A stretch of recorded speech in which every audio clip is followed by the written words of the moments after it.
action coach. Tell us a little bit about that. Well, I branded myself the dynamic action coach because I started thinking about how my life has been. I actually enjoy change. You know, where most people don't like change and they dread change, and when change happens they begin to just get stressed out and things like that. I looked at my life, and over the course of my life I've changed all the time. And like you said, you get better and better. And when stress comes along and you find that you have to do something different, I embrace that. So that's the dynamic part. And then as far as action is concerned, it is my earnest belief that you really cannot get anything done without taking action. A lot of people talk about what they want to do and, you know, what kind of dreams they have and where they want to be, and they don't do anything about it. Is dead. Thank you. Exactly. So they don't do anything about it. So for me, I believe that you have to constantly be changing and growing, and that you have to take action in order to achieve your goals. And how do you help people to achieve that through the coaching piece?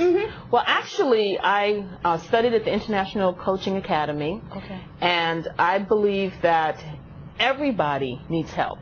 You know, we can do it on our own, but everybody, if you have somebody in your corner, an accountability partner, someone who is going to be there to support you, somebody who's going to encourage you, help you develop a plan, those kinds of things, that's what a coach does. And as the coach, as the dynamic action coach, I help my clients to create strategic plans to help them to accomplish the things that they want to do.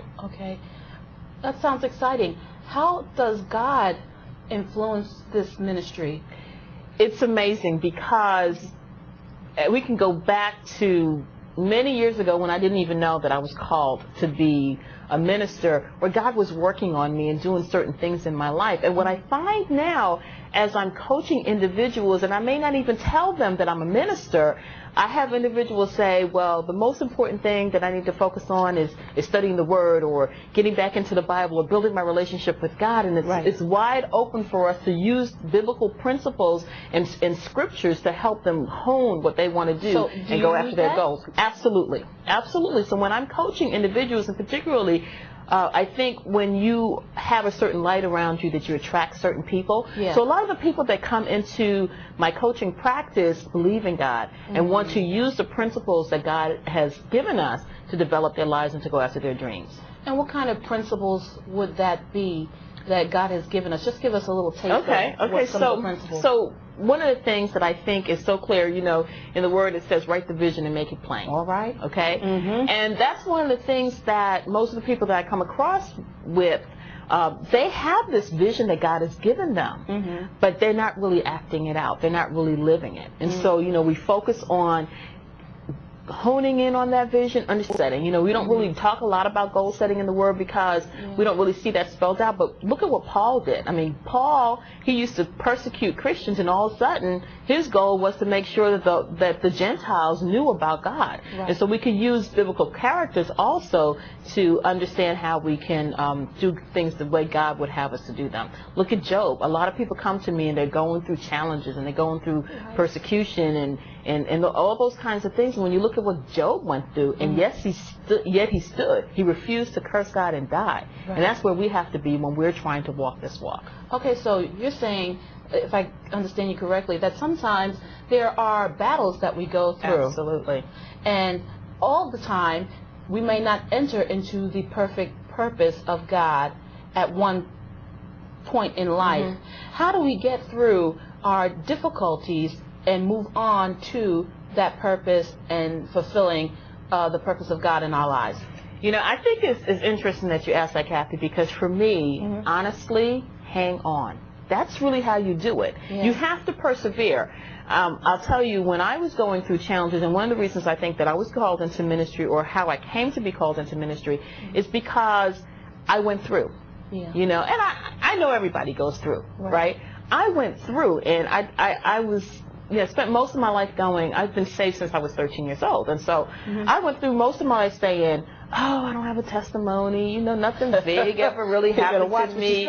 Watch what you say. That's exactly right. You're going to get one. Exactly. And so I went through a trial. You know, I went through a test. My infant daughter almost died. You know, she was born. I had to deliver her a month early.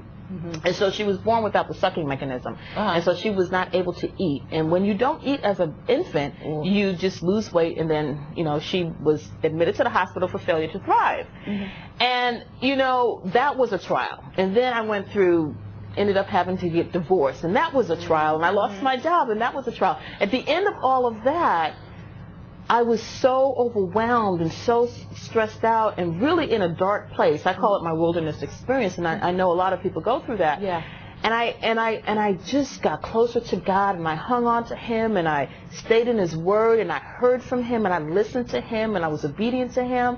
And then it took about 2 years, Kathy. I came out of that in 2 years, and I woke up one day, and the sun was shining, and I was like, oh my gosh.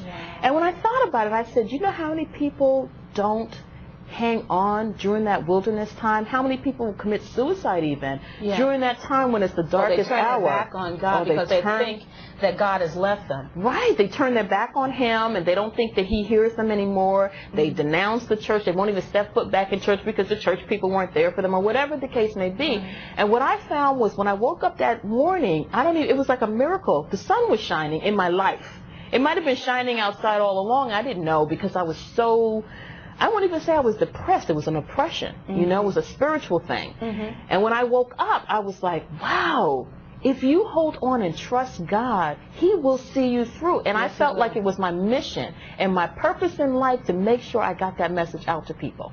And it was... So tell us a little bit more about your coaching. How, why would someone hire you as a coach? Okay. The thing about coaching and I also get coached. The thing about coaching is that you have a dream, a goal, a vision, something that you want to get accomplished. It's very difficult to stay on track and do it by yourself. Some people do. I mean, if you're good at setting goals and you're an independent spirit and you can do these things on your own, it's wonderful. What kind of goals would people be setting? Maybe someone wants to start their own business. Okay. I've spoken to individuals who maybe have a ministry that they want to start. They know God is calling them to do something, and yet they can't quite get it off the ground. So it basically deals with people's vision. People's visions, like people. I sometimes have coached people who are trying to find a job. Okay. I've coached people who've wanted to start businesses. I've coached people who are just trying to figure out what their purpose is in life. Those kinds of things. Mainly because I have a business background. I have a degree in business. My focus has been marketing, so I do a lot of that as well.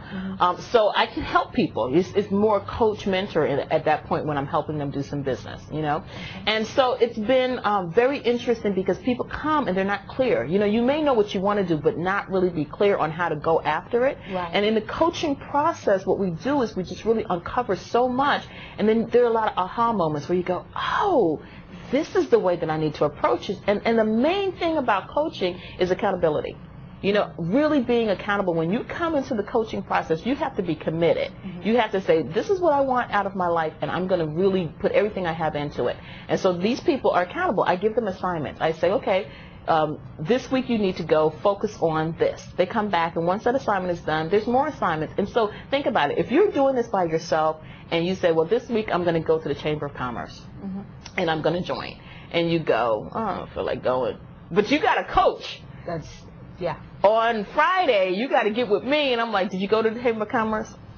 No. It doesn't, it's really good for people who just need that extra push to make sure that they stay on track with their goals.